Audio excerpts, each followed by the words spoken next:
இந்தந்த மாதிரியான பலன்கள் கிடைக்கணும்னா இந்தந்த மாதிரியான ஸ்லோகங்கள்லாம் சொல்லணும்னு சொல்லிட்டு, வெற்றிக்கு இந்த ஸ்லோகம் சொல்லணும், புத்திர வாக்கியத்துக்கு இதை படிக்கணும்னு சொல்லிட்டு, அதை பற்றி கொஞ்சம் விரிவாக சொல்ல முடியுமா?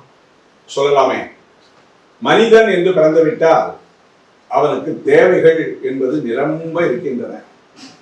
அது அந்த தேவைகள் எல்லாம் யார் மூலியமாக எதை பாராயணம் செய்தால் நமக்கு அந்த பலன் கிடைக்கும் என்பதை நமது முன்னோர்கள் பெரியோர்கள் தெரிவித்திருக்கிறார்கள்.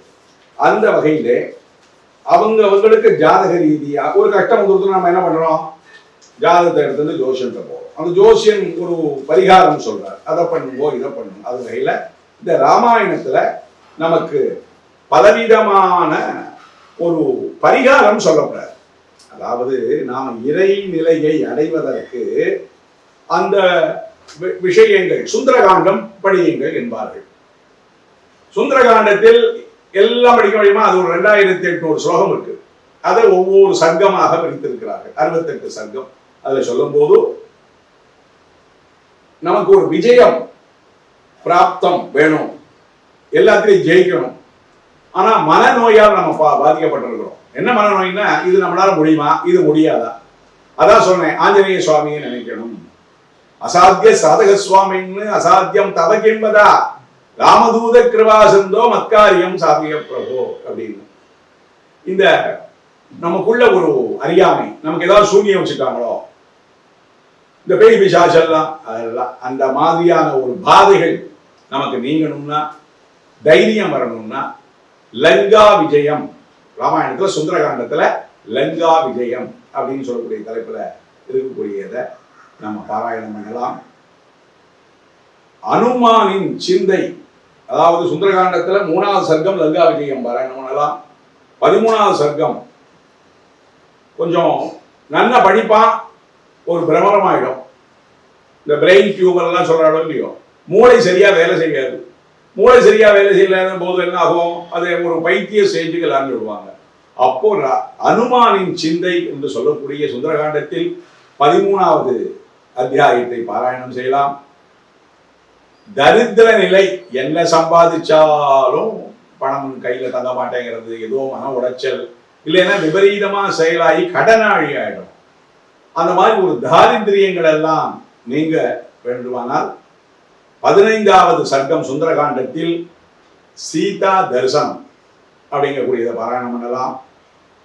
சம்சாரத்துல விரக்தி அடையாமல் இருக்க, பிள்ளைகள் சொல்றது கேட்காது, மனைவி சொல்றது கேட்க மாட்டா, இல்ல கணவன் நேர்மாறா இருப்பான், குழந்தைகள் கேட்காது, இதுவர்களெல்லாம் சரியானபடி இருக்க, சம்சார சாகரத்தில் விரக்தி, என்னடா வாழ்க்கை, என்ன சம்பாதிச்சு கொண்டு வந்தாலும் ஒரு திருப்தி இல்லையேங்கிற அந்த நிலையெல்லாம் போவதற்காக சீதா வர்ணனை என்று சொல்லக்கூடிய 16வது சர்க்கத்தை பாராயணம் செய்யலாம். நல்ல குணங்கள் படிய, கொஞ்சம் முரட்டுத்தனமா இருக்கான், ஒரு சாத்விகா இல்லை அப்படின்னு ஒரு எல்லாருக்கும் குறைகள்னு எத்தனையோ குறைகள் இருக்கு இல்லையா, அது இருக்கும்போது அந்த நற்குணப்படிய சீதா ராவண சம்பாதம், ராவணனை நோக்கி சீதா பேசக்கூடிய பாடல்கள் இருக்கிறது. அது கம்பராமாயணத்திலும் இருக்கிறது, வால்மீகி ராமாயணத்திலும் இருக்கிறது. 16வது சர்க்கம் சுந்தரகாண்டத்தில் சொல்லலாம். துஸ்வப்ன தோஷம் நீங்க, இரவு நம்ம படுத்தா வேண்டாததெல்லாம் கனவுல வந்து நம்மளை உபதிரவப்படுத்துறது, நல்ல தூக்கம் இல்லை, அதனால மனது அமைதி இல்லை, மாறானா போது விடிஞ்சா எல்லாத்தையும் நம்முடைய ஒரு எரிச்சல், நம்முடைய ஒரு இப்பெல்லாம் சொல்றாங்க டிப்ரெஷன், ஸ்ட்ரெஸ், டென்ஷன்லாம் சொல்றாங்க இல்லையோ, அதெல்லாம் நீங்கணும்னா 27வது சர்க்கம் ஆகிய திருஜடை சொப்பனம், அந்த திருஜடையானவள் நல்ல சொப்பனம் கண்டேன் என்று சொப்பன பலனே இருக்கு. நல்ல சொப்பனங்களை கண்டேங்கிறது சீதையிடம் சொல்லக்கூடிய அந்த 27வது சர்க்கத்தை வாசிக்கலாம்.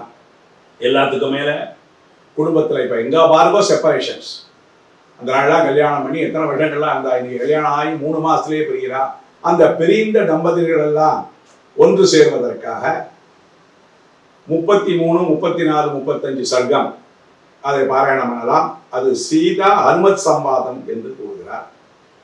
அப்புறம் ஆபத்து நீங்க போய் ராமனை விட்டு பிரிஞ்சு வந்துட்டோம், துக்கம் தாழல, நாம போய் சூசைட் பண்ணிக்கலான்னு ஒரு நிலைமைக்கு வரும்போது இவர் கணையாளி எடுத்துட்டு போய் ஆஞ்சநேய சுவாமி சீதா மாட்டை கொடுக்குறார்.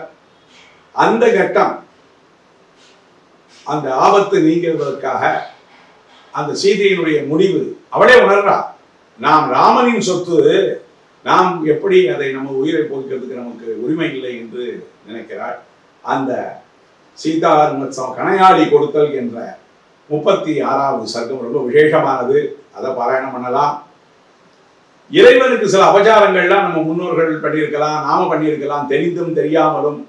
இந்த ஐயப்ப வழிபாடுகள் கூறுவார்கள் அல்லவா, அறிந்தும் அறியாமலும் தெரிந்தும் தெரியாமலும் செய்த பிழைகளை எல்லாம் பொறுத்து காத்து என்ற வகையிலே ராமனுக்கு புரிந்த அபச்சார தோஷம் நீங்க அந்த காகாசுரவதம், இந்திரனுடைய பிள்ளை ஜெயந்தன் என்று சொல்வார்கள், ராமனும் சீதையும் தனித்திருக்கும் போது சீதையை துன்பப்படுத்துகிறான். அந்த வதத்தை பண்ணினால் ராமனுக்கு செய்த அபச்சார தோஷம் நீங்குவதற்காக அதை படிக்கலாம். நினைத்த காரியம் கைகூட 41வது சர்க்கமான அசோகவனத்தை அழித்தல். என்ன நினைத்த காரியம்? சீதாம்மாவை தேடி கொண்டு வரதுக்காக அவர் பண்றார்.